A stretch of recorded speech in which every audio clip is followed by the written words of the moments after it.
আসুন আমরা মূল আলোচনায় যাই। আল্লাহ তাআলা বান্দাকে সব নির্দেশনা দেওয়ার পর বলছেন, বান্দারা তোমরা আমি আল্লাহ ছাড়া অন্য কারো ইবাদত করবে না। আর দ্বিতীয় নাম্বার বয়ান আল্লাহ তাআলা বলছেন, ওয়াবিল ওয়ালিদাইনি ইহসানা, তোমাদের পিতা এবং মাতা যারা আছে তাদের সঙ্গে ইহসান করো, তাদের সঙ্গে উত্তম আচরণ করো, তাদের সঙ্গে ভালো ব্যবহার করো। আল্লাহর ইবাদতের পর প্রথম অধিকার প্রাপ্ত হচ্ছে পিতামাতা। আল্লাহু আকবার বলো রে মুমিন, তারি আকাশ আর তারি জমিন, তারি আকাশ আর তারি জমিন। আল্লাহু আকবার বলো রে মুমিন, আয় খোদারি পথে চলি, আয় রসুলের কথা বলি, চললে এ পথে জানি আসবে সুদিন, চললে এ পথে জানি যাবে দুর্দিন। আল্লাহু আকবার বলো রে মুমিন, আল্লাহু আকবার বলো রে মুমিন, চললে এ পথে জানি নিরবধি, দুঃখ জ্বালা আর বাধার নদী, খোদার মদত হবে তোরি সাথী, কদম কদম পথ চলিস যদি। আয় জান্নাতের পথে চলি, আয় কোরআনের কথা বলি, চললে এ পথে জানি আসবে সুদিন, চললে এ পথে জানি যাবে দুর্দিন। আল্লাহু আকবার বলো রে মুমিন, আল্লাহু আকবার বলো রে মুমিন, আল্লাহু আকবার বলো রে মুমিন। তাকবীর দিবেন জোরে সরে, লিল্লাহে তাকবীর। মুসলমান ভাইরা আমার, আপনাদের খেদমতে কোরআনুল হাকিম থেকে 15 পারার 3 নাম্বার পৃষ্ঠা 6 নাম্বার লাইন সূরা বানী ইসরাঈলের 23 থেকে 24 নাম্বার আয়াত তেলাওয়াত করেছি। আমার দিকে তাকান এবং আমার সাথে একটু বলেন, আউযু বিল্লাহি মিনাশ শাইতানির রাজীম, বিসমিল্লাহির রহমানির রহিম। وقضى ربك ألا تعبدوا إلا إياه وبالوالدين إحسانا إما يبلغن عندك الكبر أحدهما أو كلاهما فلا تقل لهما أف ولا تنهرهما وقل لهما قولا كريما واخفض لهما جناح الذل من الرحمة وقل رب ارحمهما كما ربياني صغيرا। যারা পারেন তারা আবার পড়েন, রব্বির হামহুমা কামা রব্বায়ানি সগীরা। অর্থ বোঝার আগেই দোয়া করছে, আয় মেরে রব, আমাদের পিতামাতা যারা মারা গেছেন সবার কবরকে আপনি জান্নাতুল ফেরদাউসের সুউচ্চ মাকাম দান করে দেন, জোরে করে আমিন। প্রিয় উপস্থিতি, আল্লাহ সুবহানাহু ওয়া তাআলা 15 পারার 3 নাম্বার পৃষ্ঠা 6 নাম্বার লাইন সূরা বানী ইসরাঈলের 23 থেকে 24 নাম্বার আয়াতের ভিতরে এখানে পিতা মাতা এবং জন্মদাতা পিতা মাতার কি হক, তারা আমাদের জন্য কি করেছেন, আমাদের জন্য তাদের কাছে কি করণীয়, আমরা তাদের জন্য কি কর্তব্য, এটা আলোচনা আজকে আমার বিষয়। পিতা মাতার অধিকার এবং হক সম্পর্কে আল্লাহ আমাদের বোঝার তৌফিক দান করেন, আমল করার তৌফিক দান করেন, জোরে করে আমিন। আমি কোরআনুল কারীমকে অনুসন্ধান করেন আল্লাহ সুবহানাহু ওয়া তাআলা যতটুকু ইলম দিয়েছেন, এই কোরআনুল কারীম দেখার পর বোঝার পর অনুসন্ধান করে এতটুকু বলতে পারি, কোরআনুল কারীমে পিতা মাতার ব্যাপারে আল্লাহ ভেঙে ভেঙে ভেঙে ভেঙে যত কথা বলেছেন, নামাজের ব্যাপারেও এত কথা বলেন নাই।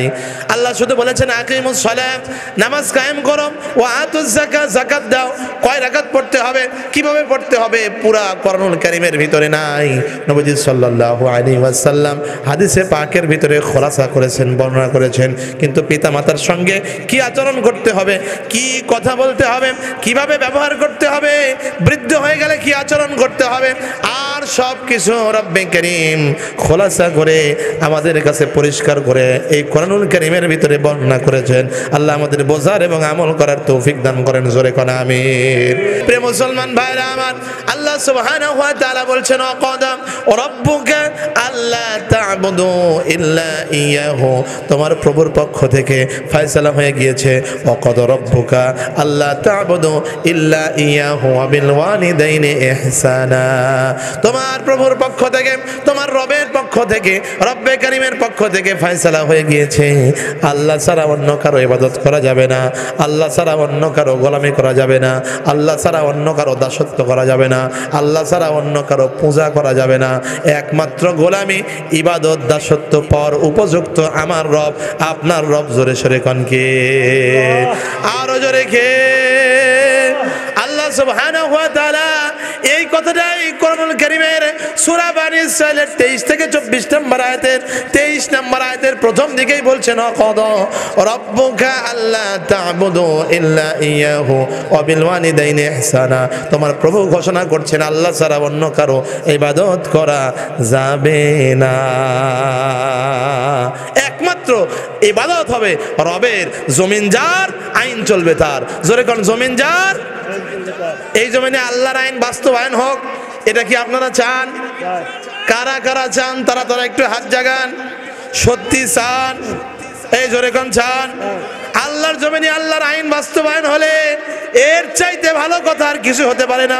হিন্দুরাও নিরাপদ থাকবে, বৌদ্ধরাও নিরাপদ থাকবে, খ্রিস্টানরাও নিরাপদ থাকবে। আয় মেরেরাও, আমাদেরকে তোমার জমিনে তোমার আইন বাস্তবায়ন করার জন্য প্রয়োজনে আয় আল্লাহ প্রয়োজনে আমির হামজার মতো শহীদ হিসাবে কবুল করো। জোরে কোন আমিন। প্রিয় মুসলমান ভাইরা আমার, আল্লাহ তাআলা বলছেন আমার ইবাদত করো, আমার গোলামি করো। কেন করবা? সূরা বাকারার প্রথম দিকেই ঘোষণা করছেন আল্লাহ তার নিজের বর্ণনা দিয়ে, আল্লাযী জাআলা লাকুমুল আরদা ফিরাশাও ওয়াস সামাআ বিনাআ ওয়া আনজালা মিনাস সামাই মাআন ফাআখরাজা বিহি মিনাস সামারাতি রিজকাল লাকুম ফালা تجعلوا لله أندادا وأنتم تعلمون الله أكبر আল্লাহ তাআলা বলছেন আল্লাহ তো সেই সত্তা আল্লাযী জাআলা লাকুমুল আরদ, আল্লাহ জমিনকে বানিয়েছেন, আসমানকে বানিয়েছেন ছাদ, আর জমিনকে বানিয়েছেন বিছানা। আসমানকে বানিয়েছেন ছাদ আর জমিনকে বানিয়েছেন বিছানা। এই ছাদ এবং বিছানা সব কিছু আল্লাহ রাব্বুল আলামিন পেরে দিয়েছেন। জমিনটা যদি একটু উঁচা হতো, বিছানার মতো না হতো, পাহাড়ের মতো উঁচু নিচু হতো, এই জমিনে বেলতা মাদ্রাসার মাহফিলে কি বসতে পারতেন? কথা বলেন, পারতেন? এক পাহাড়ের ওপরে বক্তাকে সেট করা লাগতো, আর এক পাহাড়ের ওপরে বসে আপনাদের দেখা লাগতো। কথা বলেন ঠিক কিনা? জমিন যদি উঁচু হতো, মাউন্ট এভারেস্টের মতো সরা জমিন হতো, তাহলে ইরির জমিতে ইরি ধান ইরিগেশন করা লাগতো না। কথা বলেন ঠিক কিনা?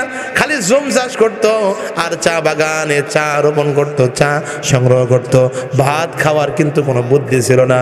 প্রিয় মুসলমান ভাইরা আমার, এই জন্য আল্লাহ রাব্বুল আলামিন আমাদেরকে যা বলছেন, আল্লাযী জাআলা লাকুমুল আরদা ফিরাশাও ওয়াস সামাআ বিনাআ ওয়া আনজালা মিনাস সামাই মাআন ফাআখরাজা বিহি মিনাস সামারাতি রিজকাল লাকুম।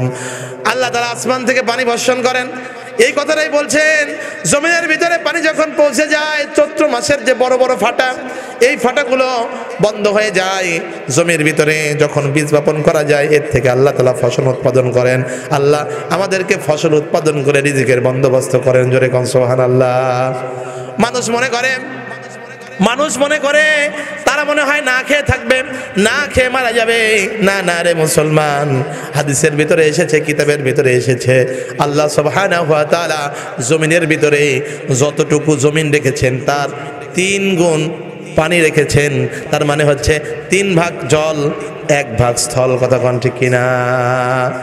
জমিন যেরকম পানির চাইতে ছোট, স্বল্প, 1/3 1/3, ঠিক তেমনি রূপে জমিনের ভিতরে মানুষ জনসংখ্যা যা আছে এটাও পানির ভিতরে যা আছে তার চাইতে 1/3, তার চাইতে কম। তার মানে মানুষ, প্রাণী, হাতি, শিয়াল, শকুন যা আছে এই সব হিসাব করে যত কিছু আছে তার চাইতে পানির ভিতরে এর চাইতে বড় বড় আর সংখ্যায় বেশি প্রাণী আছে। জোরে কোন সুবহানাল্লাহ। এক একটা তিমি মাছ 200 ফিট, এর এক একটা পেট এত বড়। সারা জীবন আপনার 5 জন ফ্যামিলি মেম্বার সহ যে খাবার আপনি খাবেন, মনে করেন 500 মণ চাউল খাবেন, এই তিমি মাছ একদিনেই 500 মণ খাবার খেয়ে নেয়। একটু জোরে সরে কোন সুবহানাল্লাহ।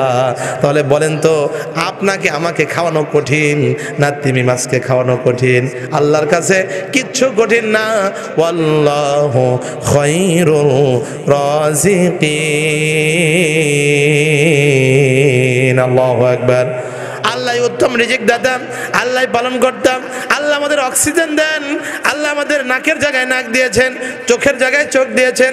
চোখটা যদি পিছনে দিতেন আমার দিকে আপনারা পিছন হয়ে বসা লাগতো, আবার মুখটা যদি ডানে দিতেন মুখটা ঘুরায় বসা লাগতো। নাকের জায়গায় নাক দিলেন, খাবার যখন মুখে দেন খাবারে যদি সমস্যা হয়, বাসি হয়, পচা হয়, নাক আগেই সিগন্যাল দেয় মুখে যাওয়ার আগেই, না না নষ্ট খাবার খাওয়া যাবে না। নাকটা যদি পেছনে দিত আল্লাহ পারতো কিনা? কথা বলেন পারতো কিনা? এ পিছনের যুবকেরা মুখে খিল লাগায় বসে আছো কেন, বলো পারতো কিনা? জোরে কোন পারতো কিনা? আল্লাহ নাকটাকে যদি পিছনে দিত, খাবারটা পিছনে গিয়ে চেক করে তারপরে আবার মুখের সামনে দেওয়া লাগতো। কতক্ষণ ঠিক কিনা? আল্লাহ তাআলা নাকের জায়গায় নাক দিলেন, মুখের জায়গায় মুখ দিলেন।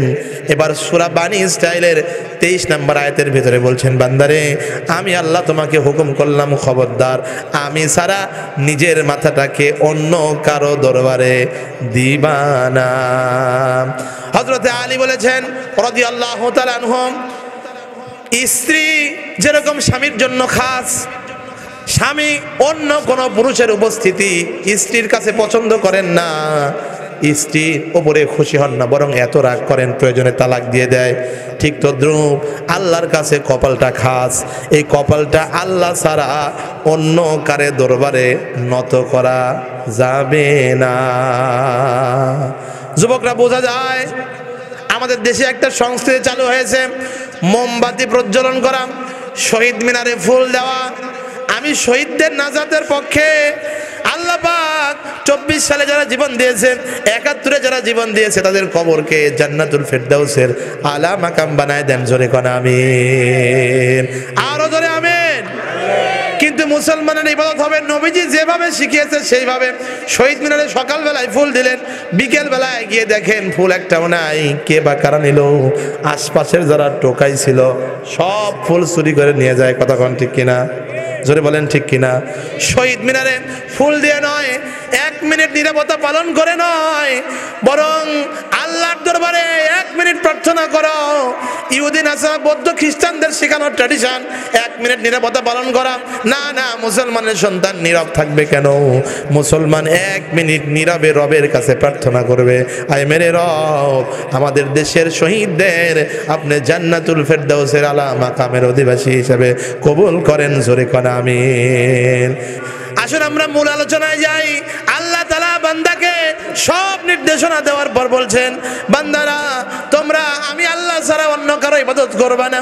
আর দ্বিতীয় নাম্বার বয়ান আল্লাহ তাআলা বলছেন, ওয়াবিল ওয়ালিদাইনি ইহসানা, তোমাদের পিতা এবং মাতা যারা আছে তাদের সঙ্গে ইহসান করো, তাদের সঙ্গে উত্তম আচরণ করো, তাদের সঙ্গে ভালো ব্যবহার করো। আল্লাহর ইবাদতের পর প্রথম অধিকার প্রাপ্ত হচ্ছে পিতামাতা। নবীজি সাল্লাল্লাহু আলাইহি ওয়াসাল্লামের কাছে এক সাহাবী গিয়ে বলতেছে, ইয়া রাসূলুল্লাহ খেদমত করব কার? আল্লাহ রাসূল বললেন তোমার মায়ের। তারপরে কার? নবীজি বললেন তোমার মায়ের। তারপরে কার? নবীজি বললেন তোমার মায়ের। এরপরে কার? তোমার বাবার। 3 বার হচ্ছে মায়ের, তারপরে 1 বার হচ্ছে বাবার। হাদিস থেকে বোঝা যায় বাবার চাইতে মায়ের হক 3 গুণ বেশি। আমার দিকে তাকান, কয় গুণ? এই জোরে কোন কয় গুণ? যারা 3 গুণ বলেছেন আল্লাহ 3টা বিয়ে করার তৌফিক দেন। জোরে কোন আমিন। আমিন বলছে কি লোকজন? পুরুষ মানুষ খুব ভয় পায়, হুজুর এই কথা যদি বউ শোনে যে 3টে বিয়ে করার তৌফিক দেয়, আমি কছি আমিন, তাহলে ঘরের দরজা তো খুলবে না। কথা কন না? প্রিয় মুসলমান ভাইরা আমার, আলোচনার সামনে আসতেছে, এই বিষয়ে কথা বলবো। মায়ের হক 3 গুণ বেশি কেন? মা এককভাবে 3টা বেশি ভূমিকা পালন করেন।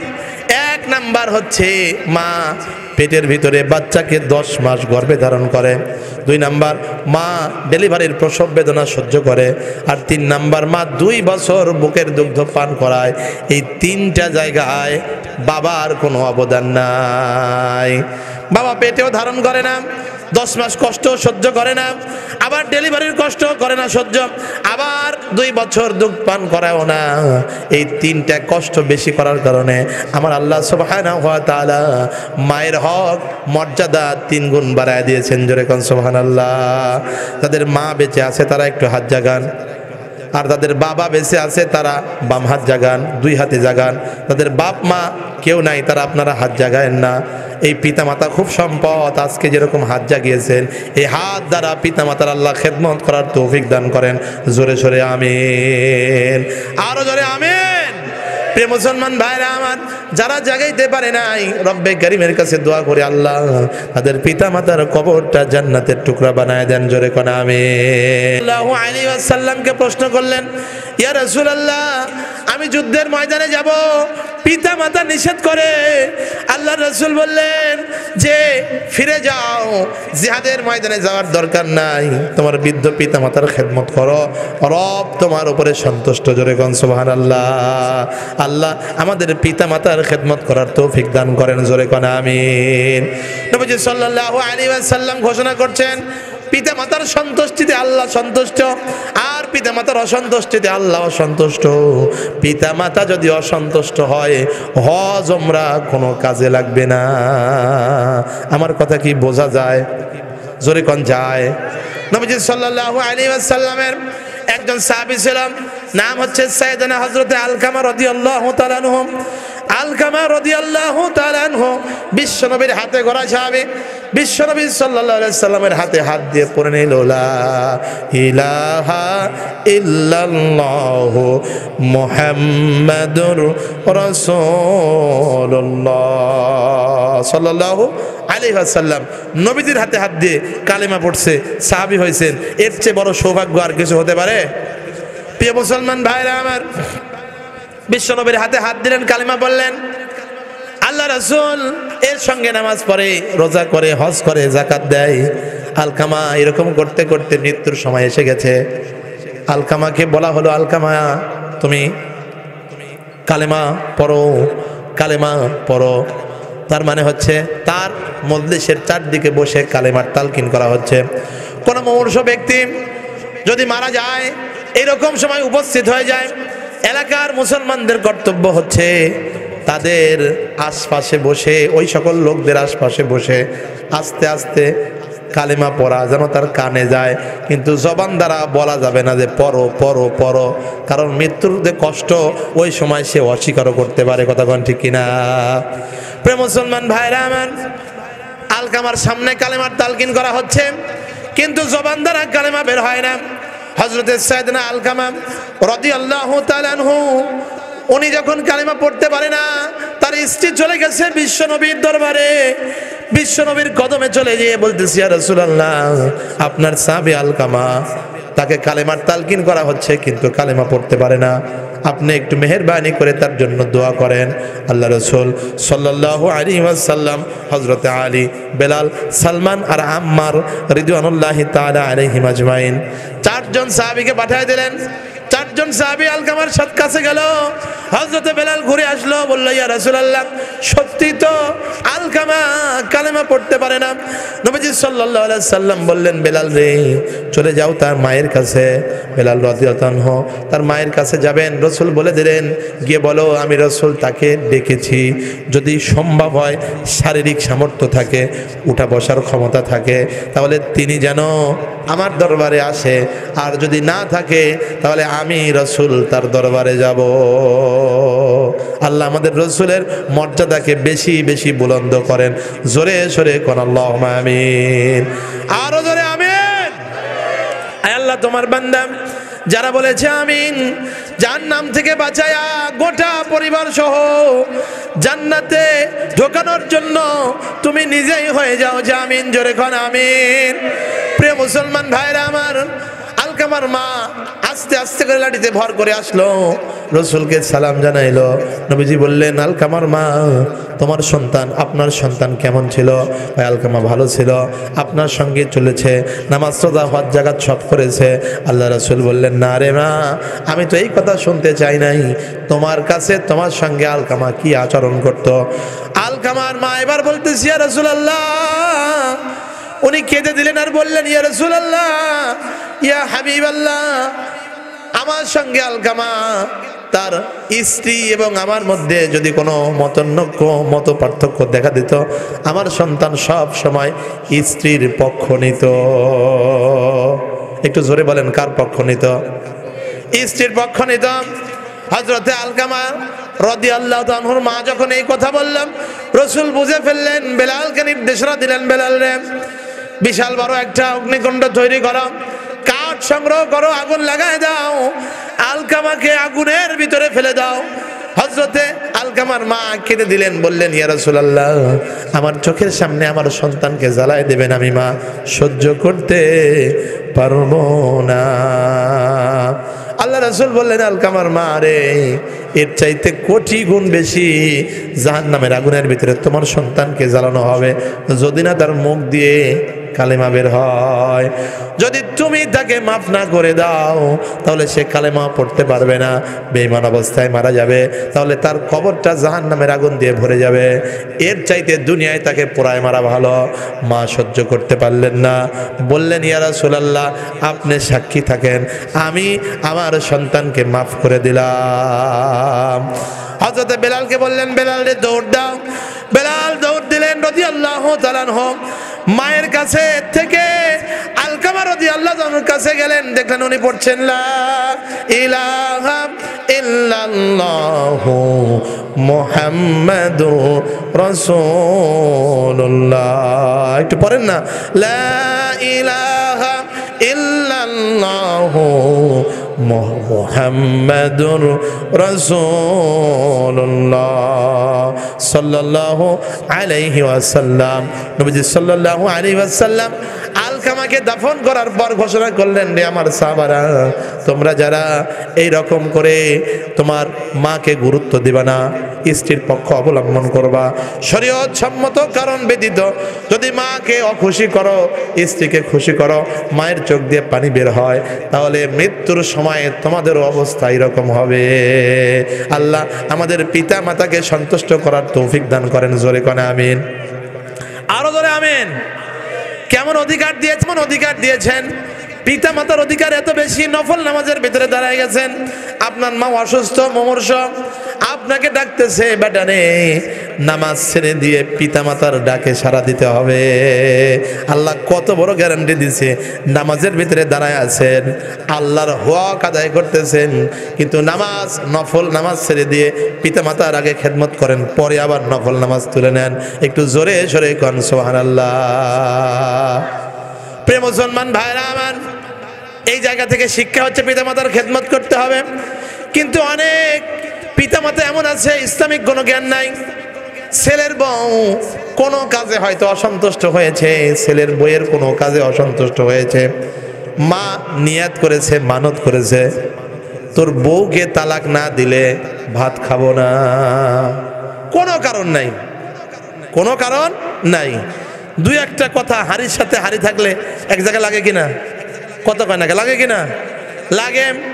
কোনো কথা হয়তো তার অপছন্দ হয়েছে, শরীয়ত তাকে এত বড় অধিকার দেয় নাই, কিন্তু সে বলে ফেললো, তোর স্ত্রীকে তালাক না দিলে ভাতই খাবো না। এরকম মা আছে না নাই? এই কতক্ষণ আছে না নাই? তাহলে ইসলাম কি বলে? স্ত্রীকে তালাক দেবে না রে মুসলমান, জুলুম করা যাবে না। ওই মাকে বুঝাইতে হবে, মা আপনি নিয়াতকে চেঞ্জ করেন, কারণ আমার বউয়ের তো কোনো দোষ নাই। তারপরে যদি মা বুঝেই না, আমি মানত করেছি, মানত করেছি তোর বউকে তালাক না দিলে ভাতই খাবো না। 1 সপ্তাহ হাঁসের যে গুঁড়া খাওয়ায়, আমার কথা কি বুঝতেছেন আপনারা? হাঁসকে গুঁড়া খাওয়ায় না, ফিট খেলে তো মরে যাবে। হাঁসকে আমাদের এলাকায় হাঁসকে হাঁস এই হাঁসকে অল্প একটু ভাত দেয় আর গুঁড়া দিয়ে মাখায় দেয় যেন পেট ভরে। 1 সপ্তাহর আমল দিবেন যে 1 সপ্তাহ গুঁড়া খান। কি খান? কথা বোঝেন নাই আপনারা? কোনো কারণ নাই, কিন্তু উনি নিয়ত করছে যে তোর বউকে রাখলে আমি এই বাড়ি থাকবো না। বউয়ের কোনো দোষ আছে? কোনো দোষ দেখাতে পারেনি, কিন্তু উনি নিয়ত করছে ভাতই খাবো না। তাহলে 1 সপ্তাহ গুঁড়া খাওয়াবেন। কয় সপ্তাহ? কথা কন না, কয় সপ্তাহ? বললেন 1 সপ্তাহের কোর্স দিলাম মা, তুমি যখন নিয়াতি করেছো যে ভাতই খাবে না, 1 সপ্তাহ গুঁড়া খাও। যদি 1 সপ্তাহে কাজ না হয় 1 সপ্তাহ পর ডোজটা আরো বাড়ায় দেবেন 1 মাস। জোরে কোন কয় মাস? আমার কথায় রাগ করতেছেন আপনারা? এই কথা কোন রাগ করছেন? মেলা শাশুড়ি আছেন, ছেলের বউয়ের চুলের মুঠি ধরে ছেলের বউকে পিটায়, ছেলেও পিটায়, এরকম শাশুড়ি মেলা আছে। কথা বলেন ঠিক কিনা? যদি ওই স্ত্রীর বিপক্ষে আমি যাই কিয়ামতের ময়দানে, আমি বক্তারও জিহ্বা কেটে দিবে। কথা কোন ঠিক কিনা?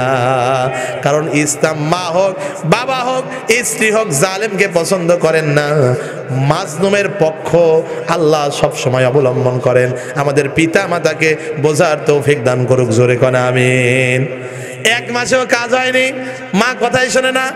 1 মাস গুঁড়া খাইছে, তারপরেও শোনে না। ডোজ চলবে 1 বছর। আমার কথা কি বুঝতেছেন ভাই? 1 বছর পর যদি বোঝে যে না না আমি অন্যায় করেছি, কাউকে বলা লাগবে না, আল্লাহর কাছে তওবা করবে, আল্লাহ আমি মাফ চাই, ভুল হয়ে গেছে, এরপরে ভাত খাওয়া শুরু করবে, আর কোনো সমস্যা নাই। আল্লাহ আমাদের পিতামাতাকে বোঝার তৌফিক দান করেন। জোরে কোন আমিন। তোমার নেতা আমার নেতা বিশ্বনবী মোস্তফা অন্তর থেকে মানেন যে আমার এই নেতা যে কথা বলেছে এটা আমি মানব। দাড়ি রাখতে বলেছে আমি দাড়ি দিলাম, টুপি পড়তে বলেছে আমি টুপি পরলাম, জুব্বা পড়তে বলেছে আমি পরলাম। আল্লাহ রসুল গুনার কাজকে ছাড়তে বলেছে আমি ছেড়ে দিলাম। নেতার কথা মতো যদি আমল করতে পারেন, আল্লাহ রসুল বলেন যে আমি রসুল তাকে সাথে করে জান্নাতে নিয়ে যাবো। জোরে গান সুবহানাল্লাহ। বিশ্বনবী বলছেন মান আহাব্বা সুন্নতি ফাকাদ আহাব্বানি ওয়া মান আহাব্বানি কানা মাই ফিল জান্নাহ। যে ব্যক্তি আমার সুন্নাতকে মহব্বত করলো সে যেন আমি রাসূলকে মহব্বত করলো, আর যে আমি রাসূলকে মহব্বত করলো কানা মাই ফিল জান্নাহ, সে আমি রাসূলের সঙ্গে জান্নাতে থাকবে। আল্লাহ আমাদের বিশ্বনবীর সঙ্গে জান্নাতে থাকার তৌফিক দান করেন। জোরে কোন আমিন। বিশ্বনবীর সঙ্গে যারা জান্নাতে থাকতে চান তারা একটু হাত জাগান তো। সত্যি চান? আল্লাহ আমাদের তৌফিক দান করেন। জোরে কোন আমিন। যারা হাত উঠাইছে এই হাতটাকে খানায় কাবার গিলাফের সঙ্গে লাগানোর তৌফিক দান করেন। জোরে কোন আমিন। প্রিয় মুসলমান ভাইরা আমার, বিশ্বনবীর সঙ্গে জান্নাতে যেতে হলে আল্লাহর হুকুমকে ফলো করতে হবে। আল্লাহ তাআলা বলছেন ওয়াবিল ওয়ালিদাইনি ইহসানা, পিতা মাতার সঙ্গে ভালো আচরণ করার তৌফিক দান করেন আমাদের আল্লাহ। একটু জোরে সোরে কোন আমিন। ইম্মা ইয়াবলুগান্না ইনদাকাল কিবারা আহাদুহুমা আও কিলাহুমা ফালা তাকুল লাহুমা উফফিন ওয়ালা তানহারহুমা ওয়া কুল লাহুমা কাওলান কারীমা। আল্লাহ তাআলা ঘোষণা করছেন ওয়াকফিদ লাহুমা জানাহাদ যুল্লি মিনার রাহমা ওয়াকুর রব্বিরহামহুমা কামা রব্বায়ানি সগীরা।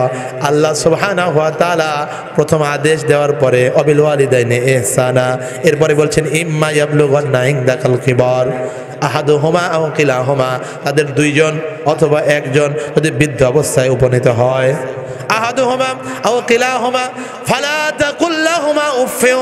আল্লাহ দ্বিতীয় নাম্বার আদেশ দিচ্ছেন খবরদার তাদের আচরণে শব্দটাও উচ্চারণ করো না।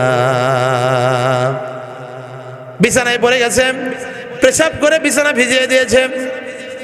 এখন পেশাব করে বিছানা ভিজিয়ে দেওয়ার পর বিছানা পরিষ্কার করতে গিয়ে আপনি বললেন বুড়ার বেটা মরেও না। কথা কোনো বলে কিনা অনেক মানুষ? পিছনের ভাইরা কর নাকি, বলে কিনা? আল্লাহ তাআলা বলতেছেন এত বড় কথা তো দূরের কথা, ওহ শব্দটাও বলা যাবে না, ওহ শব্দটাও বলা যাবে না, ওহ শব্দটাও বলা যাবে না। হযরত আলী বলছেন বিরক্তের যে শব্দ, ওহ শব্দ, এর চাইতে যদি ছোট থেকে ছোট কোন শব্দ থাকতো আল্লাহ ওই শব্দটাও কোরআনুল কারীমের ভিতরে অন্তর্ভুক্ত করে বলতেন, খবরদার এই শব্দটাও বলা যাবে না। সবচাইতে ছোট বিরক্তির শব্দ ওহ, এই শব্দটা উল্লেখ করে আল্লাহ বলছেন খবরদার বলা যাবে না। তুমি একবার বিছানা পরিষ্কার করছো, 5 বছর পর্যন্ত যতবার বিছানায় পেশাব করেছো কোনো দিন তোমার মা ও শব্দ উচ্চারণ করে নাই। যতবার পেশাব করেছ, ছোট্ট বাচ্চা ছিলেন মাত্র 2 থেকে 2.5 কেজি, এই বাচ্চাটাকে মা বুকের সঙ্গে নিয়ে এই কনকনে পৌষ থেকে মাঘ মাসের শীতে মা ডানে রেখেছে, ডান পাশ ভিজিয়ে দিয়েছি, বামে রেখেছে, বাম পাশ ভিজিয়ে দিয়েছি। মা আদর যত্ন করে নিজে ভিজা জায়গায় থেকে শুকনা জায়গায় রেখেছে, ওটাও যখন ভিজিয়ে দিয়েছি। মুসলমান ভাইরা আমার, মা নিজে ভিজা জায়গায় থেকে বুকের ওপরে সন্তানকে রেখেছে, তো সন্তানকে মা বুকের ওপরে সারা জীবন রেখে মানুষ করলো। ওই সন্তান মায়ের বিপদে উহ শব্দটাও উচ্চারণ করা যাবে না। কথা কি বোঝা যায়? জোরে বলেন যায়? প্রিয় মুসলমান ভাইরা আমার, ওই যে আলকামার ইতিহাস থেকে আমরা বুঝলাম মা যদি অসন্তুষ্ট হয় নামাজ রোজা হজ জাকাত কিছুই কাজে আসবে না, কালেমাও নসিব হবে না, জান্নাত পাওয়া যাবে না। আল্লাহ রাসূল সাল্লাল্লাহু আলাইহি সাল্লামের পূর্বে একজন এসেছিলেন, অনেক আগে একজন পয়গম্বর এসেছিলেন, নাম হচ্ছে সাইয়েদনা মুসা আলাইহিস সালাম। মুসা আলাইহিস সালাম আল্লাহকে লক্ষ্য করে বললেন, রব্বে কারীম আমি তো জান্নাতে, তুমি আমাকে দিবা, প্রত্যেকের জান্নাতের ভিতরে সাথী থাকবে, আমি দেখতে চাই কোন সাথীটা আমার সঙ্গে জান্নাতে থাকবে। মুসা আলাইহিস সালামকে আল্লাহ বললেন, মুসা রে, অমুক এলাকার একটা কসাই আছে, গরু জবাই করে, মহিষ জবাই করে, গোস্ত মানুষের কাছে বিক্রয় করে, এদেরকে কসাই বলা হয়, ওই কসাই তোমার সঙ্গে জান্নাতি হবে। মুসা আলাইহিস সালাম আশ্চর্য হয়ে গেলেন, এত বড় জলিলুল কদর পয়গম্বর, 4 জন পয়গম্বর, প্রধান বড় পয়গম্বর, তাদের উপরে 4টা প্রধান আসমানি গ্রন্থ নাজিল হয়েছে। তাওরাত নাজিল হয়েছে হযরতে মুসা আলাইহিস সালামের উপরে, জাবুর নাজিল হয়েছে হযরতে ঈসা হযরতে দাউদ আলাইহিস সালামের উপরে, ইনজিল নাজিল হয়েছে হযরতে ঈসা আলাইহিস সালামের উপরে, আর আল কোরআন নাজিল হয়েছে বিশ্বনবী সাল্লাল্লাহু আলাইহি ওয়াসাল্লামের উপরে। একটু জোরে সরে কোন সুবহানাল্লাহ। যে মুসা পয়গম্বর আলাইহিস সালামের উপরে তাওরাত কিতাব অবতীর্ণ হলো, মুসা আলাইহিস সালামকে আল্লাহ বলছে তোমার সাথী হবে একজন কসাই। আল্লাহর নবী মুসা বললেন, ইয়া আল্লাহ লোকটাকে দেখা দরকার, সুযোগ করে দাও। ডিটেলস আল্লাহ তাআলা বর্ণনা করে দিলেন। বাজারে গেলেন, লক্ষ্য করতেছেন, ইনভেস্টিগেশন করতেছেন, পর্যবেক্ষণ করতেছেন, লোকটা কেমন, কি আমল করে, তার এত বড় আমল যার কারণে আমি নবীর সঙ্গে জান্নাতে যাবে। লক্ষ্য করে দেখলেন লোকটা সকালবেলায় উঠে বাজারে এসে তার যে নির্ধারিত গরু অথবা মহিষ ছিল জবাই করে দিল, বিসমিল্লাহ বলে জবাই করে দিল। জবাই করার পর পরিষ্কার পরিচ্ছন্ন করে বাজারে এনে গোস্ত কাটতেছে আর বিক্রয় করতেছে। কাটতে কাটতে যে জায়গার গোস্তগুলো সবচাইতে ভালো, যে জায়গার গোস্তগুলো একটু সুস্বাদু, ওই জায়গার গোস্তগুলো ছোট্ট একটা পাত্রের ভিতরে রেখে দিচ্ছে। সব কিছু রাখার পরে যখন বিক্রয় শেষ হয়ে গেল, বিকাল বেলায় বাসায় চলে গেল। মুসা আলাইহিস সালাম পিছনে পিছনে যায়, যাওয়ার পরে বাজারের ভিতরে থেকে যখন বাসায় চলে গেল, বাসায় গিয়ে একটা ছোট্ট ঝুপড়ির ভিতরে তার কে যেন শুয়েছিল। মুসা আলাইহিস সালাম বুঝতে পারলেন যে এই মায়ের দোয়ার কারণে এই কসাইকে আল্লাহ আমি মুসার সঙ্গে জান্নাত দিবে। জোরে কোন সুবহানাল্লাহ। এই জন্য মায়ের দোয়া থেকে নেওয়া থেকে ভুল করা যাবে না। যত বৃদ্ধই হোক না কেন তাদের সঙ্গে খারাপ আচরণ করা যাবে না। আল্লাহ সুবহানাহু ওয়া তাআলা এরপরে ঘোষণা করছেন, ইম্মা ইয়াবলুগান্না ইনদাকাল কিবারা আহাদুহুমা আও কিলাহুমা ফালা তাকুল লাহুমা লাহুমা উফিউ ওয়ালা তানহারহুমা। আল্লাহ তাআলা 3 নাম্বার আদেশ করছেন, ওয়ালা তানহারহুমা, খবরদার খবরদার তাদেরকে ধমক দেওয়া যাবে না। ধমক থেকে নিষেধ করছেন কে? কতক্ষণ না কে? আল্লাহ তাআলা নিষেধ করছেন, খবরদার। আমি আল্লাহ বলছি খবরদার তোমার পিতামাতাকে ধমক দিবা না। নিষেধ করছি আমি আল্লাহ। যদি ধমক দাও আমি আল্লাহর নিষেধ অমান্য করার কারণে জাহান্নামে যাবা। নবীজি সাল্লাল্লাহু আলাইহি সাল্লাম হাদিসে পাকের ভিতরে বলেন, সালাসাতুন কদ হারামাল্লাহু আলাইহিমুল জান্নাহ। আল্লাহ রাসূল বলেন 3 শ্রেণীর মানুষের জন্য আল্লাহর জান্নাত হারাম। আমার দিকে তাকান, কয় শ্রেণী? 3 শ্রেণীর মানুষের জন্য আল্লাহর জান্নাত হারাম। প্রথম নাম্বার মানুষ হচ্ছে তারা মুদমিনুল খামর, মদ পান করে যারা। বাংলাদেশের ভিতরে মদ আছে না নাই? শুধু মদই আছে তাই নয়, বরং বাংলাদেশের ভিতরে অনেক বৈধ জায়গায়, অনেক জায়গায় আল্লাহ নিষেধ করা সত্ত্বেও সরকারিভাবে পারমিশন নিয়ে জেনার কার্য চালু আছে। কথা বলেন ঠিক কিনা? মুসলমান ভাইরা আমার, যে জমিনের ভিতরে সংবিধানে পাশ করে জেনা করার বিধান চালু করা হয়েছে, এই জমিনের উপরে আল্লাহর রহমত থাকতে পারে না, পারে না, পারে না। শুধু নবীর দোয়া আছে জন্য আমাদেরকে বাঁচায় রাখছে আল্লাহ তাআলা।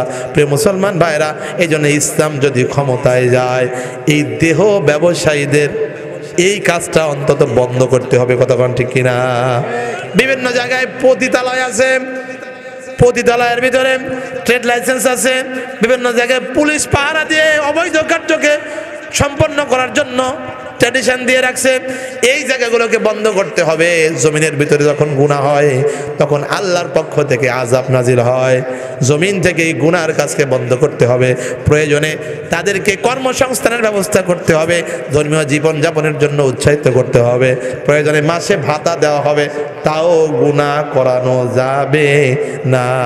আপনারা কি রাজি আছেন?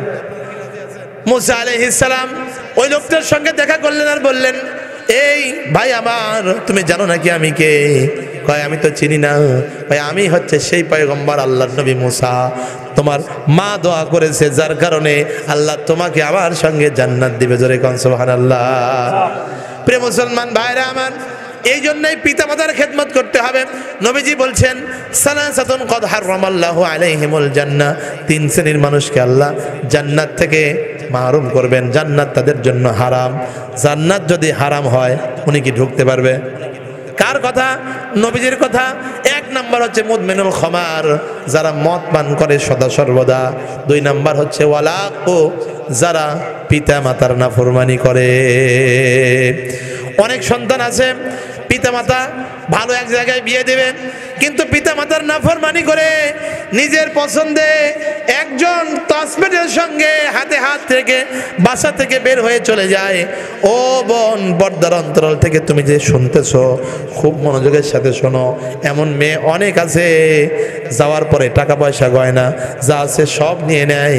নেওয়ার পরে সব যখন শেষ হয়ে যায়, তার উপরে অত্যাচার শুরু করে। 2 বছর পর্যন্ত হয়তো সম্পর্ক ভালো ছিল, 2 বছর পর ওই ছেলেটা আরেকজনের সঙ্গে পরকীয়া করে। কথা কোন ঠিক কিনা? আজকে তুমি বুঝতেছো না, তোমার পিতামাতা ভালো চায়, ভালো একজন মানুষের হাতে তুলে দিতে চায়। ছোট্ট থেকে 20 বছর পর্যন্ত যা চেয়েছো তাই দিয়েছে। এখন বুঝে নাও, এখন যেটা চাচ্ছ সেটা আসলে সঠিক নয়। ছোট্ট বাচ্চা যদি মোটরসাইকেল চায়, আব্বা মোটরসাইকেল না দিলে আমি আর পড়বো না, তাকে বোঝানো ছাড়া আর কোনো উপায় নাই। কথা কোন ঠিক কিনা? কারণ বাবা বোঝে মোটরসাইকেল দিলে অ্যাক্সিডেন্ট হয়, মারা যাবে। ঠিক তুমিও যাকে পছন্দ করেছ, সে দিনদার নয়, সে নেশা করে, তার বাবা চোর ডাকাত ছিল অথবা কিছুই ছিল না। যে ছেলেটা তোমাকে তোমার পিতামাতার কাছ থেকে উঠায় নিয়ে গিয়ে বিয়ে করতে পারে, 2 বছর পরে ওই ছেলেটা তোমাকে বাদ দিয়ে আরেকজনের সঙ্গে পীড়িত করতে পারে কিনা? কতক্ষণ পারে কিনা? এই জোরে কোন পারে কিনা? তাহলে ওই ছেলের সাথে কি বিশ্বাস আছে? না। আবেগ নয়, বিবেক দিয়ে কাজ করো। যদি পিতা মাতার নাফরমানি করো, তাহলে জান্নাত কিন্তু হারাম হয়ে যাবে। 2 নাম্বার, যারা পিতামাতার নাফরমানি করে ওয়ালা তারা জান্নাতের ভিতরে যাবে না, জান্নাত তাদের জন্য হারাম। 3 নাম্বার হচ্ছে আদায়ুস, যারা স্ত্রী এবং মেয়েকে বেপরদা অবস্থায় রাস্তায় নামায়। আমার দিকে তাকান, স্ত্রী আর মেয়ের দায়িত্ব কিন্তু আপনার মেয়ে বড় হয়েছে, বাজারে গেছে, আব্বা ঈদের একটা ড্রেস কিনবো, এমন ড্রেস পছন্দ করেছে এই চালি থেকে হাতা পর্যন্ত মশারির নেট দিয়ে বানানো, আছে না নাই? 3 পিস পছন্দ করেছেন, ওন্নাটা মশারির নেট, আছে না নাই? টিস্যু পেপারের ওন্না। আমাকে একবার কমিটির এক লোক বলতেছে, হুজুর এক মেয়ে প্রশ্ন করেছে, আপনারা বোরকা গায়ে দিয়ে ওয়াজ করেন কেন? এই যে আমরা কালো কাপড় গায়ে দিয়েছি না, মেয়ে বলছে যে হুজুররা বোরকা গায়ে দিয়ে ওয়াজ করে। তা আমি বললাম যে তাকে গিয়ে বলবেন যে মেয়েরা তো বেপর্দায় চলতে চলতে পর্দা উঠেই গেছে, হুজুররা অন্তত পর্দা শুরু করছে, যেন পর্দাটা থাকে। কথা কোন ঠিক কিনা? আসলে এটার নাম বোরকা নয়, সৌদি আরবে পরে নাম হচ্ছে আবাকাবা। শাইখরা পরে ওই রেওয়ায়ত অনুযায়ী, ট্র্যাডিশন অনুযায়ী বাংলাদেশের কিছু হুজুররা পড়া ধরেছে। আল্লাহ তাআলা আমাদের সৌদি আর বাংলাদেশের হুজুরদেরকে একসাথে জান্নাতে থাকার তৌফিক দেন, জোরে কোন আমিন। প্রিয় মুসলমান ভাইরা আমার, মেয়ে অনেকের আছে চালি থেকে হাতা পর্যন্ত মশারির নেট দিয়ে বানানো জামা পরাচ্ছে, আবার অন্যগুলো পাতলা ফিনফিনে, গায়ের পোশাক ঠিকঠাক নাই, উঁচু নিচু জায়গাগুলো দেখা যায়। যখন বাজারের ভেতরে নিয়ে যায়, সব শ্রেণীর মানুষগুলো তার মেয়ের দিকে তাকায়। পান বিক্রি করে, এই লোকটাও পান বেচা বাদ দিয়ে তার মেয়ের দিকে তাকায়। যে বুড়া মানুষ রিক্সা চালায়, তার মেয়ের দিকে তাকায়। সব মানুষ যখন তার মেয়ের দিকে তাকায়, গুনাহ সংগঠিত হওয়া শুরু হয়ে যায়। একজন তাকায়, একটা করে কবিরা গুনাহ হয়।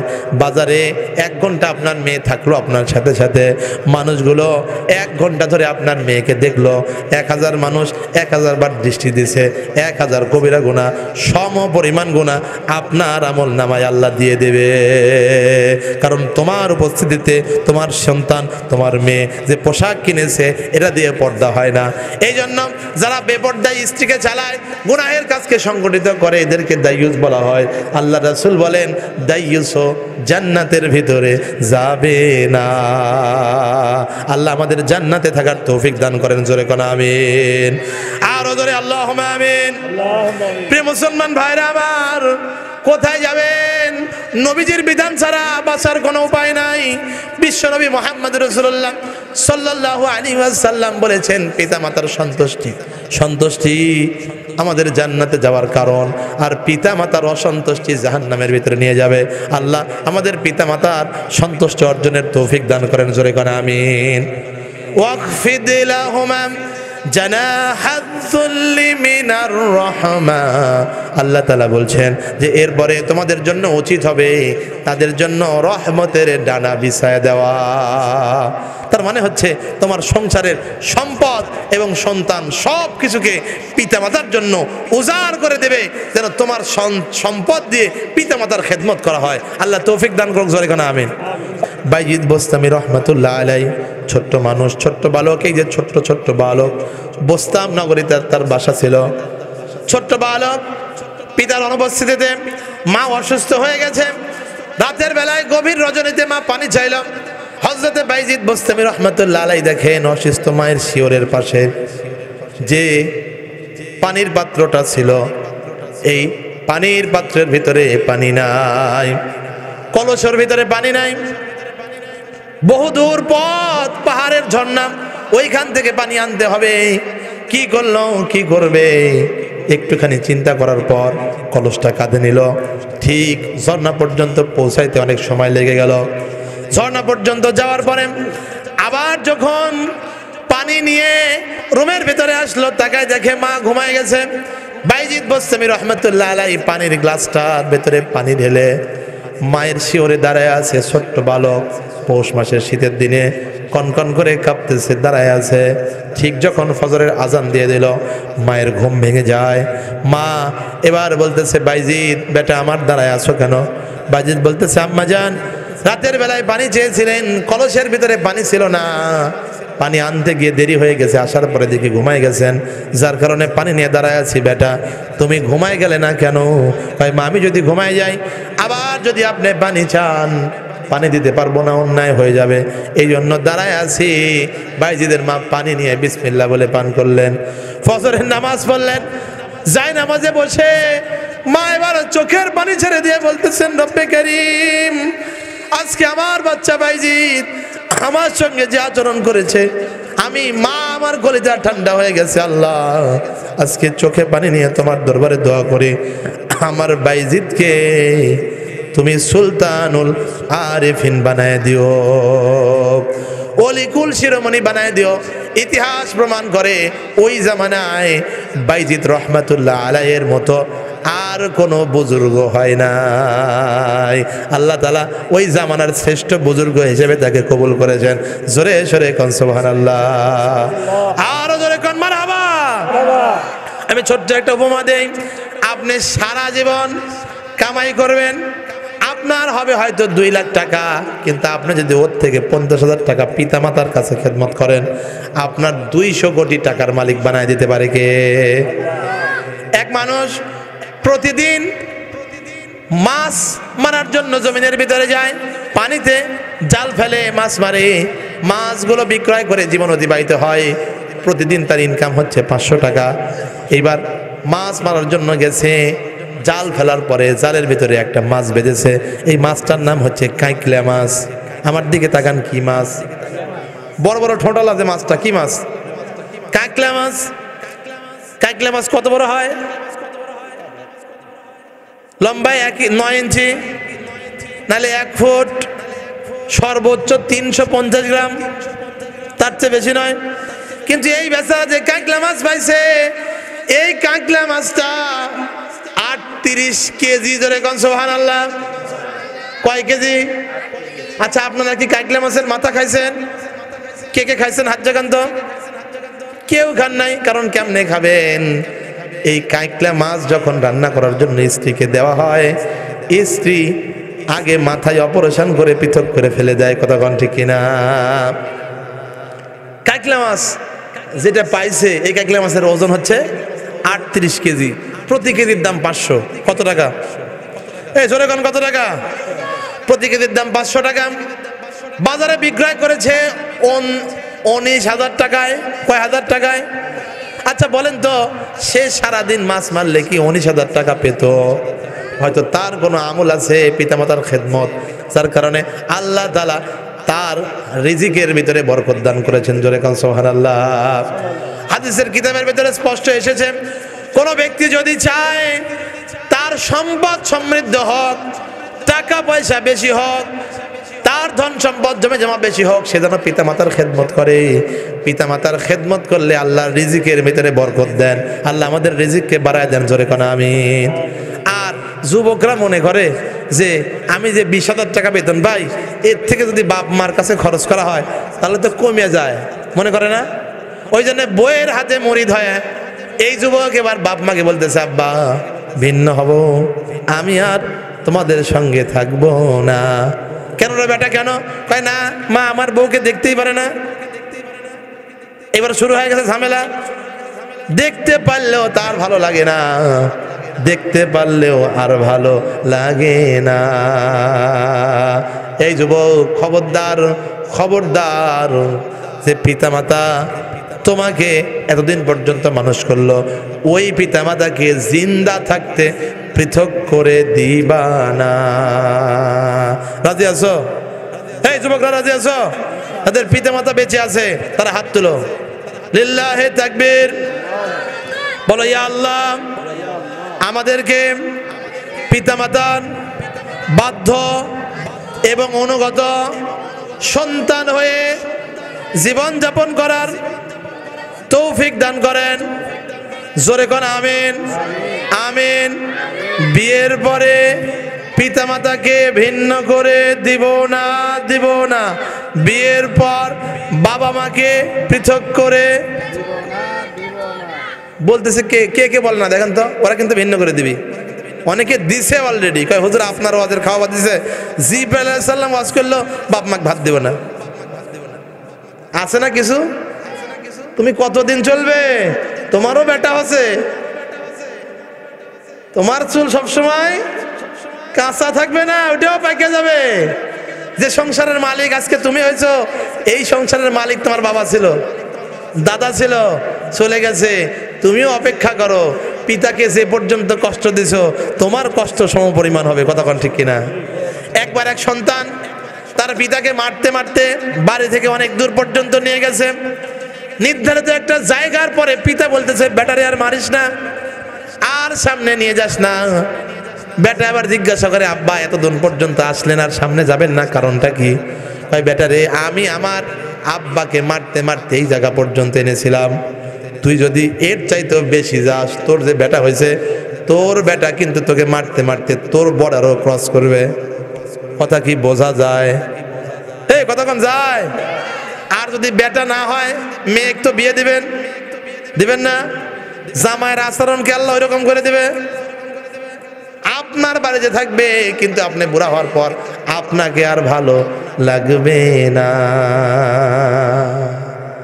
বিখ্যাত বুজুর্গ আব্দুর রহমান সফরি রহমতুল্লাহ আলাইহি তার কিতাবের ভিতরে একটা ইতিহাস জেনেছেন। উনি বলছেন, এক ব্যক্তির 3 জন সন্তান ছিল, 3টা উপযুক্ত ছেলে সন্তান ছিল। এই 3 জন সন্তানের ভিতরে পিতা মাতা যখন অসুস্থ হয়ে গেল, বড় ভাই বলতেছে, ভাই রে, আমরা আসো একটা চুক্তিবদ্ধ হই। কি চুক্তি? কয়, আমাদের যে পিতা মাতা আছে, তোমাদের ভিতরে কোনো ভাই আছো নাকি পিতা মাতার খেদমত করবা, কিন্তু জমি জমা নিবা না, মানে শুধু আল্লাহর জন্য খেদমত করবা, এরকম কেউ আছো? বড় ভাই মনে মনে নিয়াত করেছে, কেউ না থাকলে আমি করব, সম্পদও নিব না, পিতামাতার খেদমতও করব।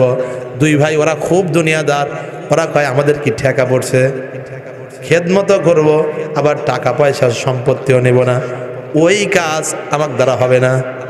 আছে না কিছু সন্তান এরকম? ভাগ নেওয়ার সময় ঠিকই নিবি, কিন্তু বাপ মাইক দেখবি না। আছে না নাই? প্রিয় ভাই, আপনারা কি রাগ করেছেন? আমি বাস্তব কথা বলতেছি। অনেক সন্তান আছে। সেদিন জাতীয় টেলিভিশনের খবর, পিতার লাশ নিচে রেখে ভাইয়েরা সম্পদ ভাগ করতেছে। লাশ ফুলে গেছে, গন্ধ বেরোইছে, ওদের ভাগাভাগিতে কম বেশি হচ্ছে, ওরা কেউ লাশ মাটি দেবে না। আগে ভাগ হবি, পরে দাফন। আমি নিজে দেখেছি, নিজের সম্পদগুলো যা আছে সব ছেলের নামে লিখে দিয়েছে, অথবা ভাই জোরপূর্বক অসুস্থ মায়ের সব সম্পদ, পিতার সব সম্পদ লিখে নিয়েছে। এবার বোনরা বেকায়দায় পড়ে গেছে। লাশ মাটি দেওয়ার সময় বোনরা বলতেছে, আমাদের একটা ব্যবস্থা না করলে লাশ মাটি দিতে দিব না। বোনরা আসলেই কিন্তু পিতামাতাকে খুব ভালোবাসে। কোন পর্যায়ে গেলে এইরকম কথা বলতে পারে? ওই এলাকার মানুষ যারা প্রধান ছিল বলতেছে, মারে একটু সময় দাও, আমরা মাটি দিয়ে আসি। ভাই সব লিখে নিছে। ভাইয়ের যে আচরণ মায়ের মৃত্যুর পরে, বাবার মৃত্যুর পরে, এই বাড়ির গেট থেকে আমরা ভিতরে ঢুকতে পারবো না। এই পিতা, ও পিতা, আপনারা তো সম্মানিত মানুষ, আপনি কেমন বাবা যে আপনার সন্তানকে দিলেন, আপনার ছেলেকে দিলেন, আর মেয়েকে ফাঁকি দিলেন? আপনার মেয়ে কি নিজের না? উনি কি মাটি ফেটে হয়েছে? কতক্ষণ না গে? আল্লাহ রাসূল বলেন, তোমরা কেউ যদি পক্ষে না থাকো, আমি পক্ষে আছি।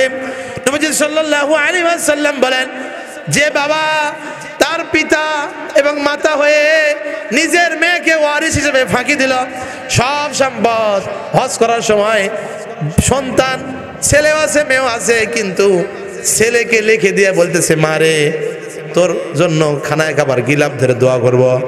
আল্লাহ রাসূল বলেন, এরকম ফাঁকি দেওয়ার কারণে আমি রাসূল বললাম, আল্লাহ তাকে জান্নাত থেকে ফাঁকি দিবে। কি থেকে ফাঁকি দিবে? ও হাজী সাহেব, সব সম্পদ আপনি বেটাকে লিখে দিয়ে বিটির জন্য খানায় খাবার গিলাপ ধরে দোয়া করবেন, আপনার হজ এই বেলদা জালসার চান্দার ওপরে উঠবে না। কথা কি বোঝা যায়? এই জোরে কোন যায়? এবার স্লোগান হবে জোরে সরে, জীবদ্দশায় সম্পত্তি ছেলে অথবা মেয়েকে লিখে দেব না। রাজি আছেন মুসলমান? এই কতক্ষণ রাজি আছেন? যদি 1 বিঘা ছেলেকে লিখে দেন, 1 বিঘা মেয়েকে দিবেন। আর যদি লিখে না দেন, 3 বিঘা সম্পদের 1 বিঘা মেয়ে পাবে আর 2 বিঘা ছেলে পাবে। কিন্তু জীবদ্দশায় লিখে দিলে ছেলেও 1.5 বিঘা পাবে, মেয়েও 1.5 বিঘা পাবে। কথা বোঝা যায়? যখন আম আপনি দেন আপনার ছোট্ট বাচ্চাকে, তখন ছেলে 2টা দেন আর মেয়েকে 1টা দেন। ঠিক তদ্রূপ দান যদি করেন, লিখে যদি দেন, ছেলেকে যা দিবেন মেয়েকে তাই দিবেন। আর যদি লিখে না দেন, তাহলে ছেলে যা পাবে তার অর্ধেক পাবে মেয়ে। আল্লাহ আমাদের বোঝার এবং আমল করার তৌফিক দান করেন। জোরে কোন আমিন। 3 সন্তানের 2 ভাই বলতেছে আমাদের ঠেকা নাই পিতামাতার খেদমত করার। এইবার বড় ভাই যে প্রস্তাব করেছিল বলতেছে, ঠিক আছে ভাইরা আমার, আমি আমার প্রস্তাব নিজেই গ্রহণ করলাম, অ্যাকসেপ্ট করলাম।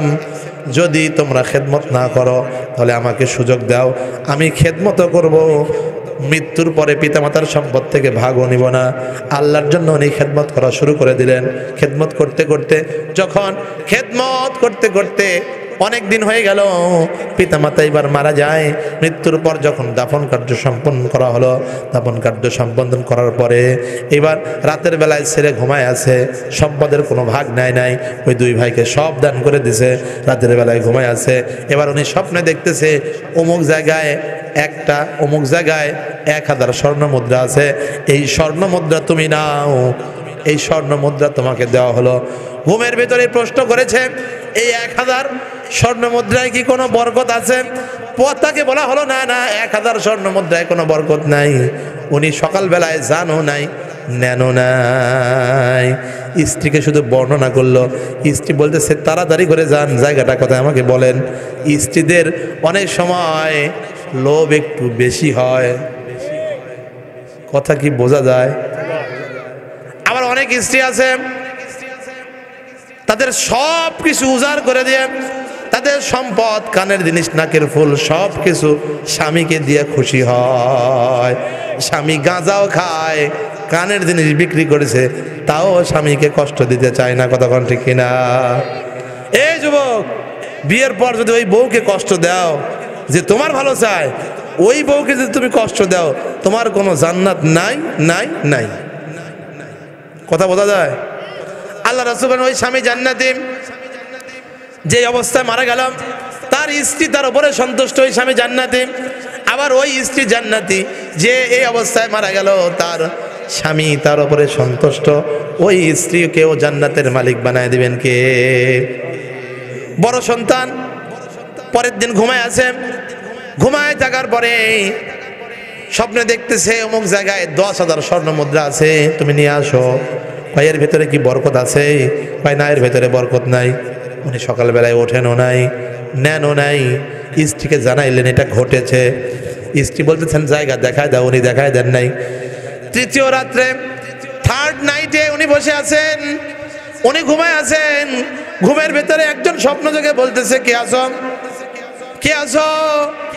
ওই জায়গায় 1টা স্বর্ণ মুদ্রা আছে, আগের রাত্রে 1000, তার পরের রাত্রে 10,000 নেন নাই, এবার 1টার কথা এসেছে। উনি বলতেছে তাতে কি কোনো বরকত আছে? ভাই হ্যাঁ আছে। এবার সকালবেলায় উঠলেন, ওই জায়গা পর্যন্ত গেলেন, 1টা স্বর্ণ মুদ্রা আনলেন, বাজারে গেলেন, বিক্রয় করলেন। বিক্রি করার পরে এই বাজারে এই স্বর্ণ মুদ্রা দিয়ে মাছ ক্রয় করলেন। মাছটা যখন বাসায় আসলেন, স্ত্রীকে করার জন্য দিয়েছেন, মাছের পেট থেকে একটা বড় আকারের হীরার টুকরা দেখা যায়। জোরে কোন সুবহানাল্লাহ, আর জোরে কোন মারহাবা। 1টা মুদ্রা দিয়ে বাজারে গেছেন, মাছ ক্রয় করেছেন। মাছ ক্রয় করার পরে এই মাছটা নিয়ে এসে স্ত্রীকে দিয়েছেন, কাটলেন, সঙ্গে সঙ্গে একটা হীরার টুকরা বের হলো। এই হীরার টুকরা উনি রাখলেন, দেখেন রাতের বেলায় আলো জ্বলে। জোরে কোন সুবহানাল্লাহ, আরো জোরে কোন সুবহানাল্লাহ। এইবার সবার কাছে কথাগুলো ছড়াই গেল। ওই এলাকার যিনি বাদশা ছিলেন, বাদশাহ হীরার টুকরা নেওয়ার জন্য আগ্রহ প্রকাশ করলো। কয় তুমি কত নিবা? বাদশাকে উনি বললেন, আপনি যেমন। মুসলমান ভাইরা আমার, এইভাবে যদি পিতামাতার জন্য দোয়া করেন, তাহলে আল্লাহ সুবহানাহু ওয়া তাআলা আসমান থেকে আপনার জন্য উট আর ঘোড়া বোঝাই স্বর্ণ মুদ্রার ব্যবস্থা করবেন। কথা বলেন ঠিক কিনা? আল্লাহ আমাদের পিতা মাতা যারা জিন্দা আছেন আমাদেরকে পিতা মাতার বাধ্য এবং অনুগত নেক সন্তান হয়ে কবরে যাওয়ার তৌফিক দান করেন। জোরে কোন আমিন। প্রিয় মুসলমান ভাইরা আমার, নিঃশ্বাসের কোনো বিশ্বাস নাই। আমরা একদিন মরে যাব, মৃত্যু কবে হবে আমাদের কিন্তু জানা নাই। যদি মৃত্যু হয়ে যায় তাহলে মৃত্যুর পরে সন্তান আর কয়দিন আমাদের দেখবে? মৃত্যুর পরে বড় জোর 3 দিন সন্তান কিন্তু আপনার কবরের পাশে যাবে, তারপরে মনেই থাকবে না পিতা মাতা মারা গেছে। অনেক সন্তান এমন আছে না নাই? এখনকার সন্তানেরা কবরেও নামে না, হুজুরকে বলে হুজুর আপনি নামেন, তার মানে হুজুর চাকরি নিছে। এই এলাকার যত মানুষ মারা যাবে সব মাইয়াতকে কবরে নামান লাগবে হুজুরের। ওই বেটা এমন বেটা জন্ম দিছে যে জানা যায় বাবার জন্য দোয়াও করতে জানে না। প্রিয় মুসলমান ভাইরা আমার, পিতা মাতার জন্য অনেক দায়িত্ব আছে। পিতা মাতা যদি সন্তানদের দিন শিখাতো, বেলটা মাদ্রাসায় দিত, তারা জানাজার নামাজের দোয়া শিখতো, আর কোনোদিন পিতা মাতাকে ফাঁকি দিত না। কতক্ষণ ঠিক কিনা? এই জন্য সন্তানদেরকে দিন শেখাতে হবে। কম পক্ষে 2 বছর মক্তবে পড়ায় হলো পিতা মাতা হিসেবে আপনার দায়িত্ব সন্তানদের দিন শিক্ষা দেওয়া। কতক্ষণ ঠিক কিনা? এই জন্য আমরা কি আমাদের সন্তানদেরকে মাদ্রাসায় দিব? কারা কারা দিব একটু হাত জাগান। যারা যারা দিবেন তারা একটু ডান হাত জাগান, একটু ডান হাত লিল্লাহে তাকবীর। আল্লাহ আমাদের সন্তানদেরকে নাতিদেরকে মাদ্রাসায় দেওয়ার তৌফিক দান করেন। জোরে কোন আমিন। আয় আল্লাহ, তোমার বান্দা যারা বলেছে আমিন, জাহান্নাম থেকে নাজাত দান করে জান্নাত পর্যন্ত পৌঁছানোর জন্য তুমি নিজেই হয়ে যাও জামিন। জোরে কোন আমিন। প্রিয় মুসলমান ভাইরা আমার, মুসলমানদের প্রথম এবং প্রধান কালেমা হচ্ছে লা ইলাহা ইল্লাল্লাহ। শেষ বেলায় একটু বলে যাই, মৃত্যুর আগে অন্তত নিজের কালেমা নিজে পড়ে যান, নিজের কালেমা নিজে পড়ে যান। মৃত্যুর 7 দিন পর আপনার নামে যে তামদারির আয়োজন করা হয়, ওখানে যে মানুষদেরকে দাওয়াত দেওয়া হয়, চাচা আমার আব্বা মারা গেছে, আপনাকে কালেমার দাওয়াত, আপনি কালেমা পড়বেন। ওই কালেমা দিয়ে কিন্তু কবরের আযাব রক্ষা হবে না। চাচা এমনভাবে কালেমা পড়ে চুপ করে বসে আছে, তসবিহ কিন্তু সমানে চলে। আমার কথা কি বুঝতেছেন আপনারা? আমি নিজে দেখেছি, চুপ করে বসে আছে, তসবিহ চলতেছে। বললাম দাদা কি করেন? কই অমুক মারা গেছে, আমি কালেমা পড়তেছি। কালেমা পড়েন, ঠোঁট নড়ে না, কারণটা কি? এবার দাদা বলতেছে ঠোঁট না নড়লে কি হবে? জিকির ঠিক আছে। হুজুররা আছেন, বলেন তো ঠোঁট না নড়লে কি জিকির হয়? ঠোঁট না নড়লে কিন্তু এটাকে ধ্যান বলে, মোরাকাবা বলে, কিন্তু জিকির হয় না। জিকিরের জন্য শর্ত হচ্ছে ঠোঁটও নড়তে হবে, জিহ্বাও নড়তে হবে, আর কমপক্ষে আপনার আওয়াজটা কান পর্যন্ত পৌঁছাইতে হবে। কতক্ষণ ঠিক কিনা? এই পুঁটি মাছ দিয়ে যখন কোনো কাজ হয় না, ওই আমল দিয়ে, মানুষের আমল দিয়ে কাজ হবে না। যে যুবকটা ওই এলাকায় ছিল, চক্ষু বন্ধ করলে কবরের ভিতরে কি হয় দেখতে পায়। এবার তার মা মারা গেছে, একই মজলিসে ওই বুজুর্গ বসে আছে যিনি কালেমা পড়েছেন। ওই বুজুর্গ, ওই যুবক আছে, যে যুবক চক্ষু বন্ধ করলে দেখতে পায়। হঠাৎ করে চোখ বন্ধ করলেন, দেখলেন তার মায়ের কবরের আযাব হচ্ছে, সহ্য করতে পারলেন না, চিৎকার দিয়ে উঠলেন। বুজুর্গ বললেন কি হয়েছে তোমার? হয় হুজুর আমার মা মারা গেছেন, কবরের ভেতরে আযাব হচ্ছে। বুজুর্গ এবার যে 70,000 কালেমা তার জন্য পড়া ছিল, স্ত্রীর জন্য পড়া ছিল, আরো 70,000 করে কালেমা অন্যান্য ব্যক্তির জন্য পড়া ছিল, সবগুলোর থেকে 70,000 কালেমা তার মায়ের কবরের উদ্দেশ্যে ছেড়ে দিলেন। মায়ের কবরের উদ্দেশ্যে ছেড়ে দেওয়ার পর যুবক কিছুক্ষণ পর হুঁশ ফিরে পেল। এইবার আল্লাহর শুকরিয়া আদায় করে বলছে আলহামদুলিল্লাহ, আলহামদুলিল্লাহ, আমার মায়ের কবরের আযাব বন্ধ হয়ে গেছে। জোরে কোন সুবহানাল্লাহ। বুজুর্গ বলতেছেন আমার 2টা জিনিস প্রমাণ হয়ে গেল। 1 নাম্বার, 70,000 কালেমা দিয়ে কবরের আযাব বন্ধ হয়ে যায়, জাহান্নামের আযাব বন্ধ হয়। 2 নাম্বার হচ্ছে এই যুবকটার সত্যি অন্তর চোখ খোলা। আল্লাহ আমাদের 70,000 কালেমা পড়ার তৌফিক দান করেন। জোরে কোন আমিন। আজ আজ থেকেই শুরু করব। নিঃশ্বাসের বিশ্বাস নাই, এখান থেকে যাইতে রাস্তার মধ্যে মরে যেতে পারি, আজ থেকেই শুরু করব। নিয়াত করে যদি আজ থেকে শুরু করেন, আল্লাহ আপনার কবরটা জান্নাত বানায় দিতে পারেন। আল্লাহ তৌফিক দান করেন, জোরে কোন আল্লাহুম্মা আমিন। প্রিয় মুসলমান ভাইরা আমার, আল্লাহ সুবহানাহু ওয়া তাআলা কালামুল্লাহ শরীফের ভিতরে ঘোষণা করছেন, ইম্মা ইয়াবলুগান্না ইনদাকাল কিবারা আহাদুহুমা আও কিলাহুমা ফালা তাকুল লাহুমা উফফিন ওয়া লা তানহারহুমা ওয়া কুল লাহুমা কাওলান কারীমা ওয়াখফিদ লাহুমা জানাহা যুল্লি মিনার রাহমা ওয়া কুর রাব্বিরহামহুমা কামা রাব্বায়ানি সগীরা। একটু বলেন না, ওয়া কুর রাব্বিরহামহুমা কামা রাব্বায়ানি সগীরা। হে দুনিয়াবাসী শোনো, তাকে যখন এইভাবে ভালো আচরণ করতে করতে তোমার আব্বা আম্মা মারা গেল, মারা যাওয়ার পরে তোমার দায়িত্ব শেষ নয়, মৃত্যুর পরেই তোমার দায়িত্ব হচ্ছে তার জন্য সব পৌঁছানো। আমার কাছে হাত উত্তোলন করে বলাই, মেরে রব্বিরহামহুমা কামা রব্বায়ানি সগীরা। আল্লাহ, ছোট্টবেলায় আমার পিতামাতা আমাদের যেরকম আদরের কোলে মানুষ করেছেন, তাদেরকে এরকম জান্নাতে আদরের সঙ্গে আপনি রাখেন, জোরে কোন আমিন। আরো জোরে আল্লাহুম্মা আমিন। মা ছাড়া দুনিয়ায় আপন কেহ আর হয় না, কখনো হয় না, ঠিক কিনা? আমার সাথে একটু বলেন তো এই গজলটা। মা ছাড়া দুনিয়ায় আপন কেহ আর হয় না, কখনো হয় না। মা, ও মা,